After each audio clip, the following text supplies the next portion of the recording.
বহুতে ভাল লাগিছে। এইটো মানে এটা সপোন আছিল আৰু এইটো সপোনটো মই এটা গ'ল বনাই এইটো মই ছাকচেছ হ'লোঁ ইয়াত আৰু it was a difficult journey at the end I manage to succeed in it. মই আজি বহুত সুখী। নিজে তাৰ পাৰ্চনেল এচিভমেণ্টৰ কাৰণেতো সুখী হয়। সি যে অসমক প্ৰতিনিধিত্ব কৰি অসমৰ প্ৰথমগৰাকী গ্ৰেণ্ডমাষ্টাৰ আৰু মাত্ৰ প্ৰথম নহয়, নৰ্থ ইষ্ট উত্তৰ পূৰ্বাঞ্চলৰ ফাৰ্ষ্ট অসম আৰু উত্তৰ পূৰ্বাঞ্চলৰ প্ৰথমগৰাকী গ্ৰেণ্ডমাষ্টাৰ হ'ল, সেইটো কাৰণে মই আজি বৰ গৌৰৱান্বিত অনুভৱ কৰিছোঁ। GM হোৱাটো বহুত কঠিন, এইটো সহজ কথা নহয়, বাট কেতিয়াবা একো ইজি নহয় লাইফত। আপোনাক ট্ৰাই কৰিবই লাগিব। ট্ৰাই কৰিলে কেতিয়াবা ছাকচেছফুল হ'ব, কেতিয়াবা নহয়, আৰু বাছ just keep trying and maybe eventually you will be successful. I had an illustrious career in my subject and I was working for the government of Assam. And সেই মুহূৰ্তত চাকৰি এটা এৰি দিয়া, এখেতৰ দেউতাকে সি সৰু থাকোঁতেও চাকৰি এৰি পেলাই প্ৰথম তেওঁৱে মানে দুজনে, and then I had to depend only on my practice. মই জাষ্ট 27 ইয়াৰ্ছ যেতিয়া মই আছিলোঁ তেতিয়া মই ষ্টাৰ্ট কৰিছিলোঁ আৰু 10 বছৰ হৈ গ'ল। 10 বছৰ কষ্ট কৰাৰ পিছত মই আজি এই GM টাইটেলটো পালোঁ। I hope Assam government will implement such schemes for the chess players of Assam so that আমি যি কষ্টটো কৰিলোঁ, আমি যিমান হিণ্ডাৰেঞ্চ এণ্ড হাৰ্ডলছ পালোঁ, আগন্তুক দিনত নতুন প্ৰজন্মই যেন সেইটো ফেচ কৰিব নালাগে। এই ছুইডেনৰ টুৰ্ণামেণ্টত টোটেল 9 ৰাউণ্ডছ আছিল আৰু 9 ৰাউণ্ডছত I played all title players and I manage to score 7 points out of 9 rounds, half point more than the required number to get my final GM norm. Top 10 players in the world, মই তাক মানে পৃথিৱীৰ top 10 প্লেয়াৰ্ছৰ ভিতৰত I want to see his name and top 3 players in India. নমস্কাৰ, গগ' sports শ্ৰেণীৰ প্ৰতিৰক্ষী দৰ্শকক স্বাগতম জনাই এটা ভাল খবৰ দিবলৈ গৈছোঁ। দৰ্শকসকলে ইতিমধ্যে গম পাইছে, অসম তথা উত্তৰ পূৰ্বাঞ্চলে পালে প্ৰথমগৰাকী গ্ৰেণ্ডমাষ্টাৰ, ডবাৰ গ্ৰেণ্ডমাষ্টাৰ। সেইগৰাকী হ'ল মায়ংক চক্ৰৱৰ্তী, 16 বছৰীয়া অসম সন্তান। তেওঁ ছুইডেনত শেহতীয়াভাৱে আন্তঃৰাষ্ট্ৰীয় টুৰ্ণামেণ্ট খেলি 2500 ৰেটিং পইণ্ট সম্পূৰ্ণ কৰিলে আৰু গ্ৰেণ্ডমাষ্টাৰ ৰূপে স্বীকৃতি লাভ কৰিলে আৰু ভাৰতৰ ভিতৰতে 94 সংখ্যক তেখেত গ্ৰেণ্ডমাষ্টাৰ হিচাপে স্বীকৃতি লাভ কৰিবলৈ সক্ষম হৈছে। মূলত উপস্থিত আছে সেইগৰাকী গ্ৰেণ্ডমাষ্টাৰ মায়ংক চক্ৰৱৰ্তীৰ লগতে উপস্থিত আছে তেখেতৰ মাতৃ ডক্টৰ মনমিতা চক্ৰৱৰ্তী। মই দুয়োগৰাকীৰ লগত কথা পাতিবলৈ চেষ্টা কৰি প্ৰথমতে মই মায়ংকৰ ওচৰলৈ যাবলৈ চেষ্টা কৰিছোঁ। বহুদিনীয়া অপেক্ষা আছিলে, বহুদিনীয়া সকলোৰে সপোন আছে মায়ংক চক্ৰৱৰ্তী কেতিয়া গ্ৰেণ্ডমাষ্টাৰ পাব, সেয়া ছুইডেনত অৱশেষত হৈ উঠিল আৰু আজি তুমি অসম ভূমিত আহি ভৰি দিলা। গতিকে প্ৰথম প্ৰতিক্ৰিয়াটো জানিব বিচাৰিছোঁ তোমাৰ পৰা, কি ক'বা? বহুতে ভাল লাগিছে। এইটো মানে এটা সপোন আছিল আৰু এইটো সপোনটো মই এটা গ'ল বনাই এইটো মই ছাকচেছ হ'লোঁ ইয়াত আৰু it was a difficult journey at the end I manage to succeed in it. ছুইডেনৰ যিখন টুৰ্ণামেণ্ট আছিলে, সেই টুৰ্ণামেণ্টখনৰ কথা অলপ জনাবা নেকি? এই ছুইডেনৰ টুৰ্ণামেণ্টত টোটেল 9 ৰাউণ্ডছ আছিল আৰু 9 ৰাউণ্ডছত I played all title players and I manage to score 7 points out of 9 rounds, half point more than the required number to get my final GM norm. কাৰ লগত খেলিলা তুমি? মই ডেনমাৰ্ক, জাৰ্মানী, ছুইডেন, নৰৱে আৰু নেদাৰলেণ্ডছৰ প্লেয়াৰকেইটাৰ লগত খেলিলোঁ। আৰু যেতিয়া তুমি সেই টাইটেলটোৰ মানে যেতিয়া GM হৈছা বুলি গম পাইছা, মানে কেনেকুৱা লাগিছিল তেতিয়া সেই মুহূৰ্তত? বহুতে ভাল লাগিছে। It is like a dream come true.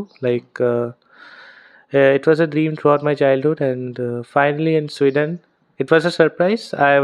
When I started to play that tournament I didn't expect that I will get my GM norm, but as the tournament slowly, the rounds approached and I slowly started winning, I realized I got my GM norm and I was very very happy. আৰু এইখন টুৰ্ণামেণ্টলৈ বিভিন্ন দেশৰ খেলুৱৈ আহিছিলে, বিভিন্ন দেশৰ টবাৰো আহিছিলে। কিমানখনমান দেশৰ টবাৰ হৈছিলে তাতে? I think around 5 or 6. 5 or 6। তাতে কোন ভাল ভাল মানে GM আহিছিল নেকি তাতে? GM আছিল, তিনিটা GM আছিল। এক্সেল বু কাৱালৈ, তাৰপিছত এৰিক ব্লংকুৱেষ্ট আৰু প্লাটন গালপ্লেৰিন। আৰু গুৱাহাটীত আহি কেতিয়া ভৰি দিলা আজি? maybe 11 or 12 AM. আৰু গুৱাহাটী বিমানবন্দৰত তোমাক উষ্ম আদৰণি জনোৱা হৈছে?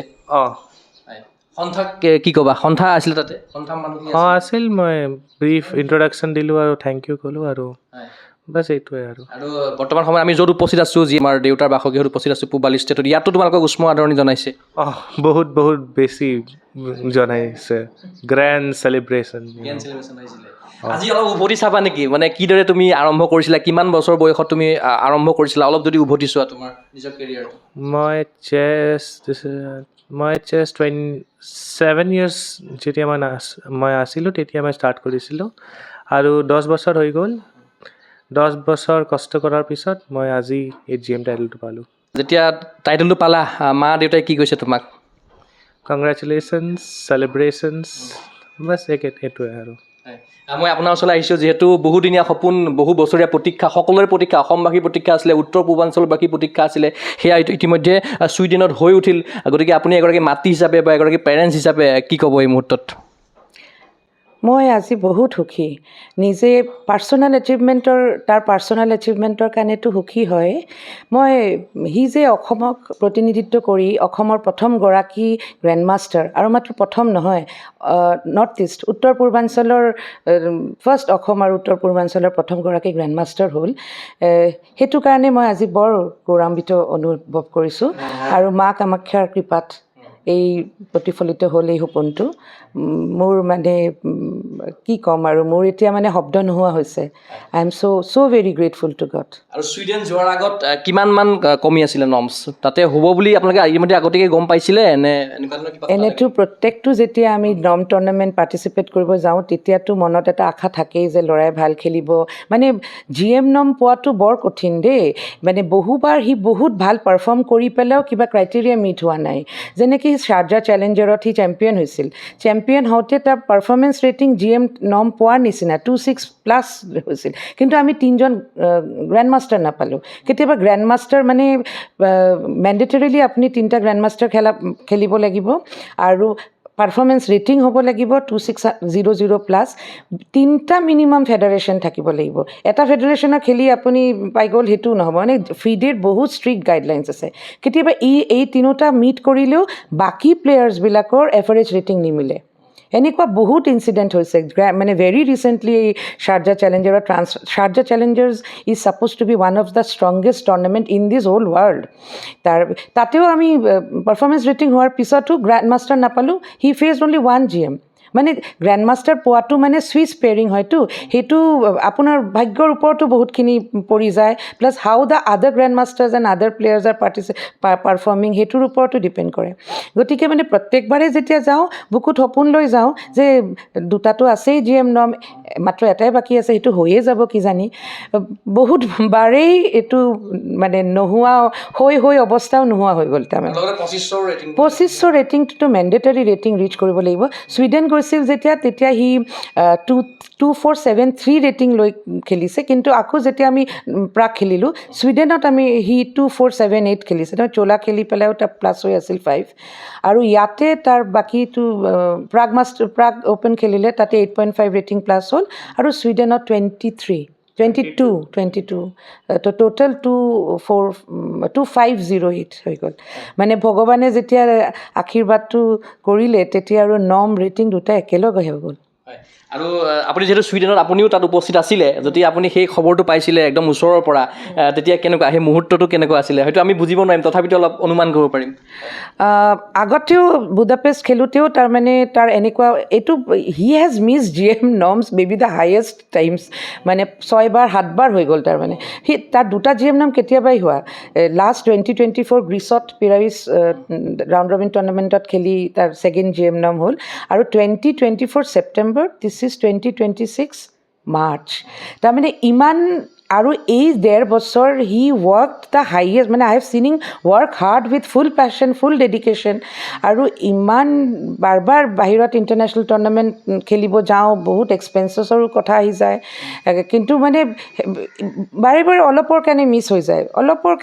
যায় নৰ্মবিলাক সেনেকুৱা আগতো হৈছে মানে বুদাপেষ্টতো সি তাৰ লাষ্ট ৰাউণ্ডত এনেকুৱা হৈছে he needs only a draw and he loses the last round এনেকুৱা আৰু এবাৰ হৈছে that he needs a win and যাৰ লগত পেয়াৰিঙো হৈছে it's a doable মানে Mayank has won with him আগতে বহুতবাৰ গতিকে এইটো expected that he will win but maybe the nerves কিবা হেৰি ক্লিক নহ'ল but maybe then he could not win he made a draw so 6.5 points 7 points লাগে আমি মিছ কৰিলোঁ and now I really feel যে between a strong player and a grandmaster ৰেটিঙতকৈ বেছি মাইণ্ডছেটৰ difference your mindset has to be like a grandmaster to become a grandmaster.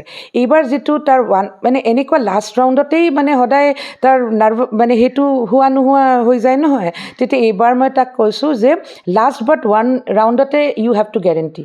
Last ৰাউণ্ডত বহুত হেৰি psychological issues হৈ যায়, গতিকে ইউ প্লে ডেট গুড যে তুমি ওৱান ৰাউণ্ডটো স্পেয়াৰে তোমাৰ GM নামটো যেন হৈ থাকে। এণ্ড লিনগ্ৰেন ফিলিপৰ লগত যেতিয়া সি খেলিছে, we knew that is the vital round, সেইটোতে ডিচাইড হ'ব। দেন ইউজুৱেলি ইমান হাই ৰেটিঙত খেলিলে অলপ আমি স্কেপ্টিকেল হওঁ, বেছি অভাৰ পুছ কৰিলে হাৰিলে বহুত ৰেটিং গুচি যায় নহয় K10ত। This time and both he was also mentally prepared and I had also told him go and destroy your opponent. আৰু গুৱাহাটীত যেতিয়া উপস্থিত হ'ল আপোনালোক, তাৰপাছতে আপোনালোকক শুভাকাংক্ষীসকলে গুৱাহাটী বিমানবন্দৰত উষ্ম আদৰণি জনালে, লগতে ইয়াতো পূবালী ষ্টেটতো আপোনালোকক উষ্ম আদৰণি জনালে। ভাবিছিলে নে ইমানখিনি মানে উষ্ম আদৰণি জনাব বা এনেকুৱা আশা কৰা হৈছিল? তাৰ ৱেল উইচাৰটো অল এলং আছে। কেতিয়াবা ৱেল উইচাৰৰ উইচেছবিলাক মেনিফেষ্ট হয়, কেতিয়াবা মেনিফেষ্ট নহয়, কিন্তু I am very grateful to God. God has always been kind to him that তাৰ শুভাকাংক্ষী সদায়, people always wish good for him because he was striving something for the people of Assam. And that I tell you, na নিজৰ কাৰণে achieve কৰা good, but to achieve something for your state is even greater. And I am so grateful. Sob ahise aru this is a sort of motivation. I hope it will motivate the future players of Assam as well. সন্থাৰ ফালৰ পৰা আহিছিল আহিছিল।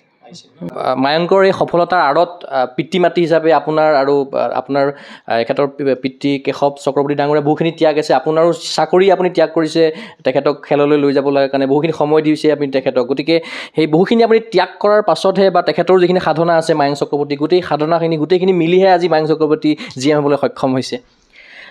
পেৰেণ্টছেতো ল'ৰা ছোৱালীৰ কাৰণে কৰেই, I am nothing special, কিন্তু সেই প্লেয়াৰেও যে হাৰ্ড ৱৰ্ক কৰিলে, ইম্প্ৰুভ কৰি থাকিলে, সি ছেক্ৰিফাইচ, এইটো এজৰ ল'ৰা ছোৱালীয়ে ভিডিঅ' গেম ক'ত আনন্দ ফূৰ্তি সেইবিলাক চব সি তাৰ পৰাতো বঞ্চিত, আৰু মানে সেইটো নিজেও ভাল নাপায় এইবিলাক। So' he has sacrificed his lot of this age and he has constantly work for chess. সেইটো কাৰণে পেৰেণ্টছেতো সদায় চবেই কৰেই এইখিনি নিজৰ ল'ৰা ছোৱালীৰ কাৰণে। যেতিয়া মানে চাকৰিৰ পৰা আপোনালোক আঁতৰি আহিছিলে, তেতিয়া হয়তো কোনোবাই কৈছিলে চাকৰিটো কিয় ৰিজাইন দিলে, এনেকুৱা ধৰণৰ কথা নিশ্চয় আহিছিল। আজি এই ঠাইত উপস্থিত হৈ পেলাই নিশ্চয় ভাবিছে যে আমি সঠিক সিদ্ধান্তই লৈছিলোঁ এটা সময়ত, নহয় জানো? সেইটো নহয়, মাত্ৰ হেৰি by God has been kind to me, I had a illustrious career in my subject and I was working for the government of Assam.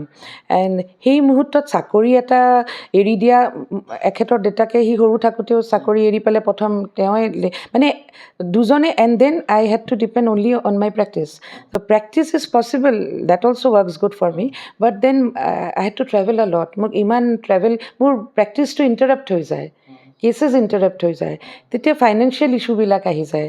তো সেই মুহূৰ্তত যেতিয়া মই চাকৰি এৰিম বুলি ডিচিশ্যন লৈছোঁ, চৰকাৰী চাকৰিত ইমান ছুটি নাপায় নহয়, তেতিয়া প্ৰথমটো প্ৰায়ৰিটি ডিচাইড কৰিব লাগিব, because he was performing very well. পিছলৈকে ফাইনেন্সিয়েল ইছ্যুজ আহি গ'ল অলপ, তেতিয়া অলপ তাৰ IMৰ পৰা GM হওঁতে 1.5 বছৰমান লাগিল। তেতিয়া অলপ ছেল্ফ ডাউট সদায় আহে অলপ মনত, কিন্তু নিজকে বুজাব লাগিব যে when you are going for a greater cause, তেতিয়া নিজৰ পাৰ্চনেল বেনিফিটবিলাক ত্যাগ কৰিব লাগিব। আমি যেতিয়া আগৰ সাক্ষাৎকাৰটো গ্ৰহণ কৰিছিলোঁ, তেতিয়া আপুনি এটা কৈছিলে, মায়ংকে সদায় কৈ থাকে যে আপোনালোকৰ যিখিনি মানে আৰ্থিক সমস্যা থাকে, যিহেতু আপোনালোকৰ বিভিন্ন সময়ত দেশে বিদেশে ঘূৰি ফুৰিব লাগে, কৈছিলে যে আপুনি মানে বাদ দিবলৈও কৈছিলে এটা সময়ত, এনেকুৱা ধৰণৰ কিছুমান কথা কৈছিলে যে দেউতা আমাৰ বাদ দিয়া, আমি ইমানতে ৰখি দিওঁ, এনেকুৱা ধৰণৰ কথাও কৈছিলে। গতিকে সেইখিনি আপোনালোকে মটিভেট কেনেদৰে কৰিছিলে মায়ংকক? তাকেইতো বহুত ছেল্ফ ডাউট আহি যায়, এটা জাৰ্ণি যায় যেতিয়া আপোনাৰ ইমান পইচা খৰচ হৈ আছে, specially when you do not get any help from anywhere, তেতিয়াতো এটা লেভেলত ফিল হয় যে মোৰ ডিচিশ্যনটোৱে ভুল হ'ল নেকি। এনেকুৱা বহুত টাইম আহিল when we started doubting our decision, but then again আমি নিজক বুজাইছোঁ যে কোনোবা এজনেতো ছেক্ৰিফাইচ কৰিব লাগিব, কিবা এটা বৃহৎ কিবা এটা যদি আপুনি এচিভ কৰিব বিচাৰিছে, and this is a history. Because Viswanathan Anand sir 1988ত গ্ৰেণ্ড মাষ্টাৰ হৈছিল from India and Asia. This is 2026, 30 years। 30 yearsত অসম আৰু উত্তৰ পূৰ্বাঞ্চলে তেখেতৰ প্ৰথম গৰাকী গ্ৰেণ্ড মাষ্টাৰ পালে। India has he 94th, 93 grandmasters আছে ইণ্ডিয়াত, mostly concentrated to Tamil Nadu, Maharashtra, Gujarat, সেই কিন্তু অসম উত্তৰ পূৰ্বাঞ্চলৰ ফাৰ্ষ্ট। আৰু স্পনচাৰ পাইছিলে নে? এইখিনি যে আগবাঢ়ি গ'ল, যিখিনি মানে লাগে আপোনাৰ আৰ্থিকভাৱে যিখিনি লাগে, মানে তেখেতক সহযোগ কৰিছিলে নে কোনোবাই, স্পনচাৰ হওক বা এনেকুৱা ধৰণৰ? নহ'লেতো ইমানটো পচিবলেই নহয়, এস্পেচিয়েলি যেতিয়া মই চাকৰি বাদ দিছোঁ তেতিয়া হেল্প কৰিছে হেল্প চেছ ফাউণ্ডেশ্যন, চেছ বেছ ইণ্ডিয়া, হেল্প চেছ, মুৰলীধৰ জানান ফাউণ্ডেশ্যন, শ্ৰেণীক, তাৰপিছত কল্যাণ ছাৰে আমাক হেল্প কৰিলে। কল্যাণ ছাৰে তেখেতৰ ফ্ৰেণ্ড এজন আছে ছিংগাপুৰত বিজনেছ, তেখেতক CSR ফাণ্ডত হেৰি কৰিলে। IM হওঁতে আমি কাটাৰ মাষ্টাৰ্ছত তাৰ ফাইনেল IM নৰ্ম হ'ল, কিন্তু তেতিয়া আমাৰ কাটাৰত পূৰা এণ্টায়াৰ ট্ৰিপটো অফিচিয়েল টুৰ্ণামেণ্টত থকা 2 লাখ মান লাগে, তেতিয়া NRLে হেল্প কৰিলে। সেইটো 2023তেই SBIয়ে হেল্প কৰিলে অলপ। আৰু very recently all India chess ফেডাৰেশ্যনৰ president Nitin Narang sir, my regards to him, তেখেতে বহুতখিনি হেল্প কৰিলে। তেতিয়াহে আমি বিকজ আপুনি ন ইণ্টাৰনেশ্যনেল এক্সপ'জাৰ নাপালে আপুনি ইমান কনফিডেঞ্চ নহয়, মানে অপনেণ্টৰ লগত খেলি, ইউৰোপত দে আৰ ভেৰি ষ্ট্ৰং প্লেয়াৰ্ছ, সিহঁতৰ লগত খেলি আগতে এক্সপ'জ হৈ ল'ব লাগিব, তেতিয়াহে ইজি হয় বস্তুবিলাক। আৰু আপোনাৰ বহুত নলেজো বাঢ়ে ন ষ্ট্ৰং প্লেয়াৰ্ছৰ লগত খেলিলে।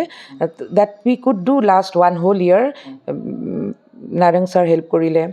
এণ্ড অফক'ৰ্ছ হেৰি E4 family, E4 is an NGO from south Tamil Nadu basically. তেওঁলোকে মানে চব very dynamic people, they contribute to the CSR, আৰু সেই কালেকশ্যনটো দি পেলাই they support 20 chess players, and my regards to them that they have selected Mayank for it. And Baki regarding Heri, that's all. Baki well wishers, they wished well. They prayed for him. আৰু আজি director স্পৰ্টছৰ ফালৰ পৰা আপোনালোকক আমন্ত্ৰণ জনোৱা হৈছে তাতে? 3 বজাত যাম, আমাক মাতিছে। আৰু মই মায়াংকৰ পৰা জানিব বিচাৰিছোঁ, যিহেতু তুমি চাউথ পইণ্ট স্কুলত পঢ়ি আছা, বৰ্তমান সময়ত কোন ক্লাছত পঢ়ি আছা, আৰু পঢ়াৰ মাজতে তুমি চেছটো কিদৰে অনুশীলন কৰিছিলা, বা ক'ত তুমি মানে প্ৰেক্টিছ কৰিছিলা যোৱাৰ আগমুহূৰ্তত, প্ৰস্তুতি কিদৰে চলিছিলে, মানে প্ৰিপেৰেশ্যন? মই এতিয়া ক্লাছ 11ত পঢ়োঁ, মই এতিয়া ক্লাছ 12 পাম, আৰু স্কুলে মোক বহুত ছাপোৰ্ট কৰিছে। তুমি পঢ়া কেতিয়া, মানে চেছ খেলা কেতিয়া, বা প্ৰেক্টিছ কেতিয়া কৰা? এক্সাম এটা ইমান হাৰ্ড নহয়, মই মেনেজ কৰি ল'ব পাৰোঁ। অঁ,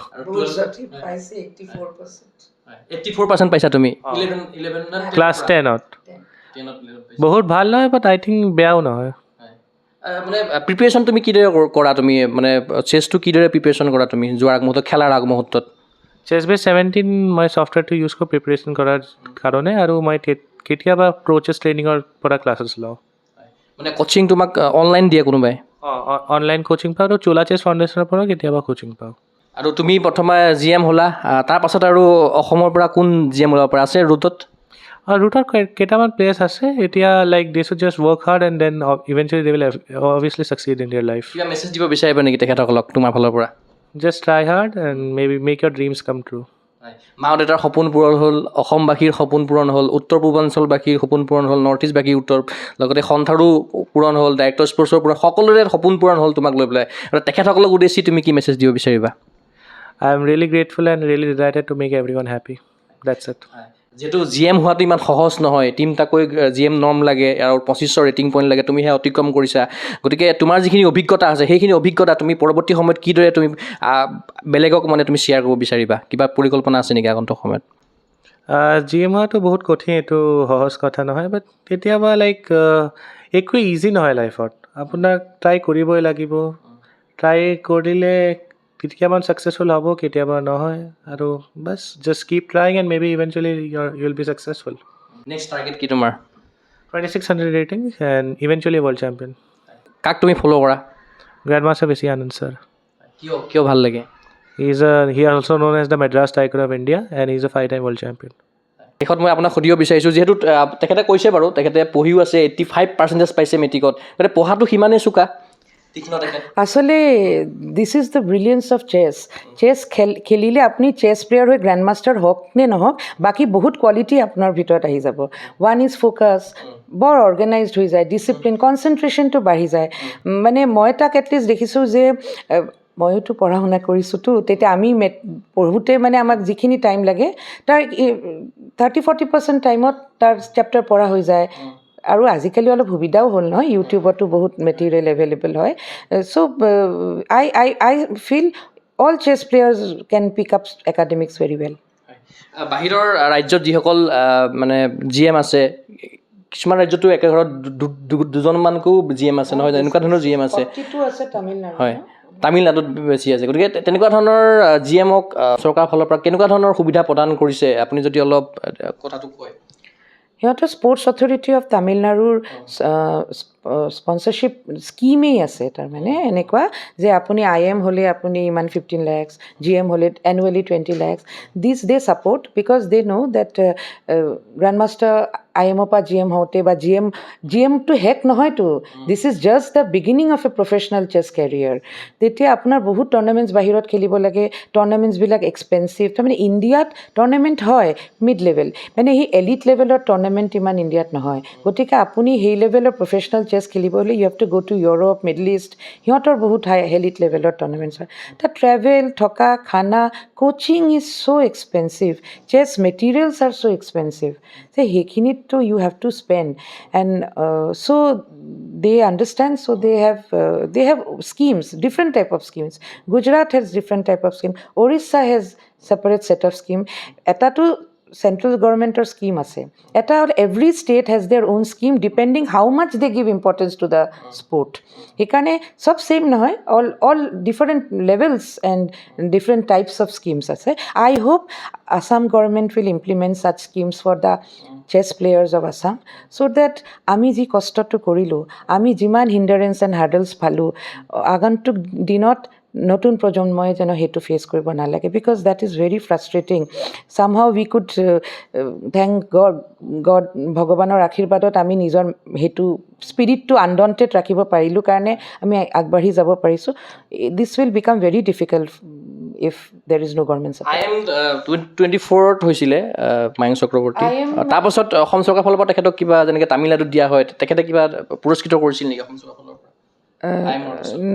এনেই সহায় কৰিম বুলিতো কৈয়ে আছে দেখা যাওক GM কৰাৰ পাছত যিহেতু আপোনাৰ ডাইৰেক্টৰ স্পৰ্টছে মাতিছে আমিও আশাবাদী যে মায়ংকক সেই উপযুক্ত সন্মানটো দিব যিহেতু তামিলনাডুত আছে হয়তো নিশ্চয়কৈ অসম চৰকাৰেও কৰিব যিহেতু GM অসমে প্ৰথমবাৰৰ কাৰণে পাইছে ময়ো আশা কৰিছোঁ তেতিয়াহে আগবাঢ়ি যাব পাৰিব কাৰণ কিয়নো the journey up to this level is tough the journey from 2500 to 2700 is even tougher সেইটো চৰকাৰী সহায় অবিহনে ইম্পচিবল নেক্সট মায়ংকক আপুনি কি হিচাপে চাব বিচাৰে GM হিচাপে হৈ গ'ল ইতিমধ্যে কৈছে ইয়াৰ জাৰ্ণি ষ্টাৰ্ট হয় আৰু বহুখিনি জাৰ্ণি আছে তথাপিতো আপুনি মায়ংক চক্ৰৱৰ্তী কি হিচাপে চাব বিচাৰে এগৰাকী মাতৃ হিচাপে top 10 players in the world মই তাক মানে পৃথিৱীৰ টপ 10 প্লেয়াৰ্ছৰ ভিতৰত I want to see his name and top 3 players in India Mayank Chakraborty অকলে যায় নে লগত আপুনিও যায় বা দেউতাকো যায় মানে এতিয়াতো ধৰি লওক 16 অকলে যাব নোৱাৰে নহয় ইউৰোপ এইটো ছুইডেনত অকলে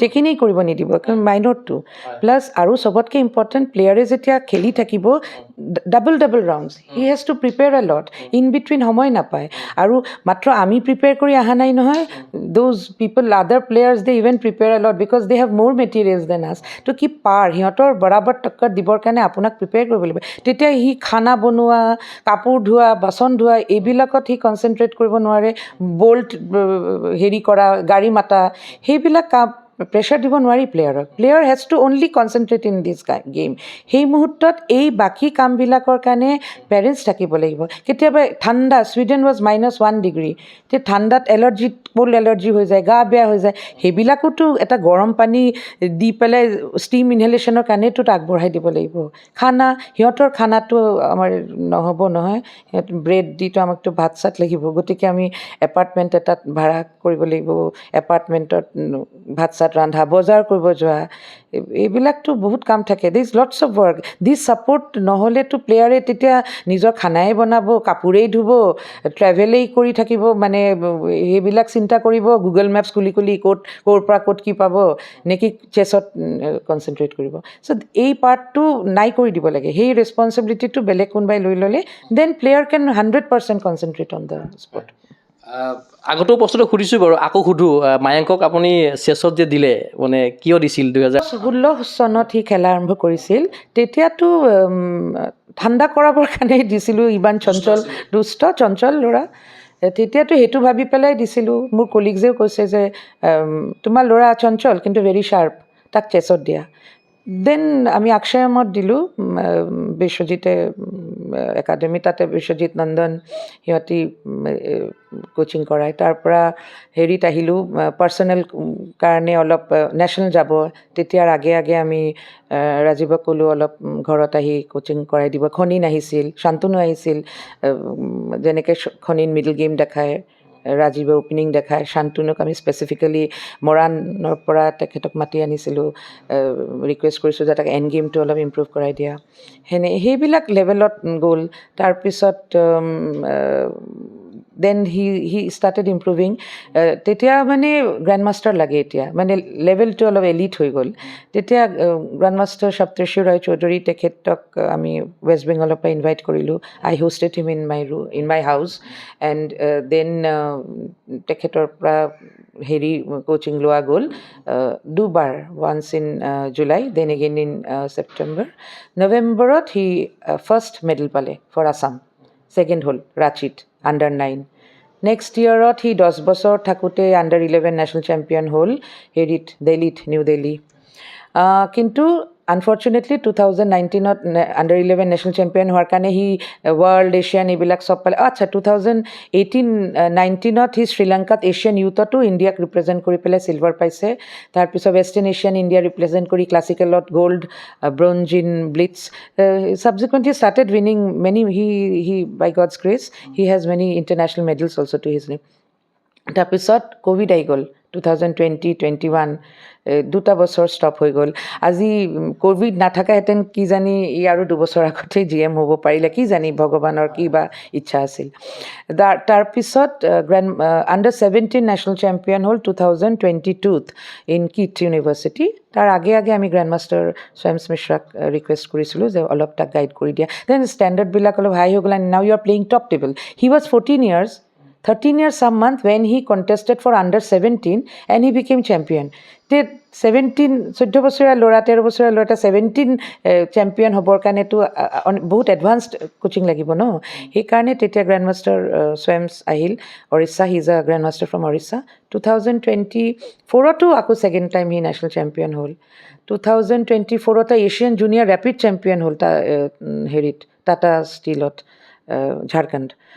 And then by 23 তাৰ ফাৰ্ষ্ট IM নৰ্ম আহিল মহাৰাষ্ট্ৰ, আৰু উইদিন 6 months তাৰ বাকী 2টা IM নৰ্মো আহি গ'ল। এণ্ড বাই নৱেম্বৰ 2023 তাৰ ফুল ক্ৰাইটেৰিয়া অল ফুলফিল হৈ গ'ল, rating criteria, norm criteria for IM। তাৰপিছত 24ৰ পৰা 1.5 বছৰৰ জাৰ্ণি ফাইনেলি অতিক্ৰম কৰি এতিয়া গ্ৰেণ্ড মাষ্টাৰ। আৰু অসম সদৌ অসম দবা সন্থাৰ এই মায়াংকৰ যাত্ৰাটোত কেনেকুৱা ধৰণৰ সহযোগিতা আছিলে? যিহেতু সভাপতি হিচাপে মুকুতা ডেকা আছে, সম্পাদক হিচাপে ৰাজীৱ ধৰ ডাঙৰীয়া আছে, তেখেতসকলে কিদৰে সহযোগিতা কৰিছিল সন্থা ফালৰ পৰা? They have always wished well. আৰু যেতিয়া IM হৈছিল তেতিয়া 50,000 দি হেল্প কৰিছিল আমাক। মায়াংকৰ স্কুলেও আমাক ইটালী যাওঁতে মানে I could not manage, south point school head helped him with 50,000 rupees.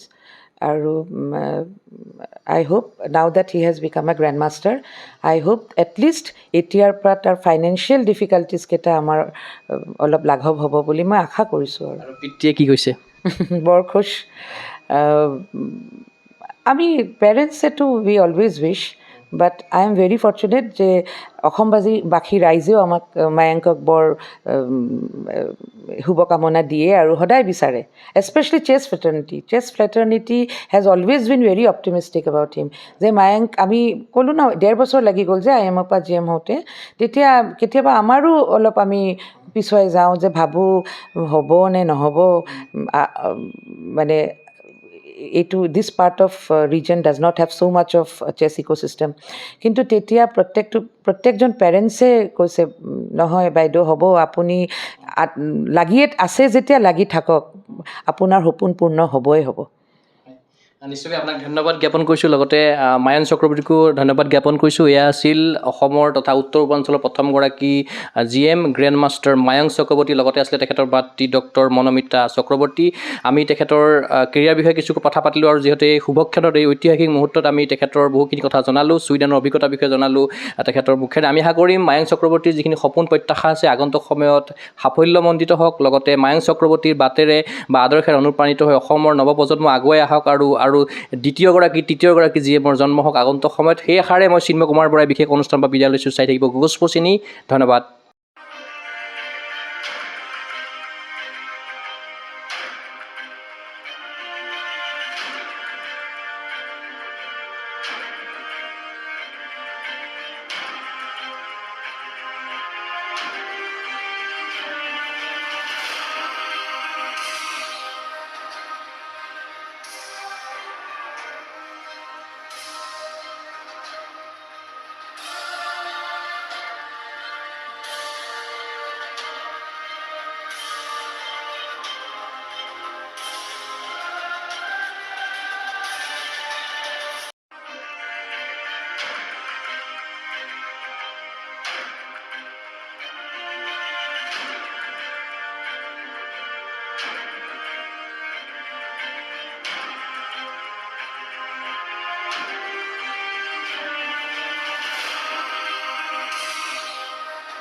জুজিটছু এৰিনাত strength, focus, self defence আৰু ক্ৰিয়েটিভিটি গঢ়ি তোলক।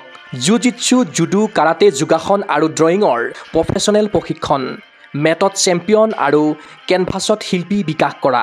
এৰিনা পৰিয়ালত যোগদান কৰক। ফ্ৰী ট্ৰায়েল আৰু অফাৰৰ বাবে কল কৰক 9859952504, 8724905439, 75768652995, house number 25, bylane 9, opposite Reliance Trends, zoo road, Guwahati.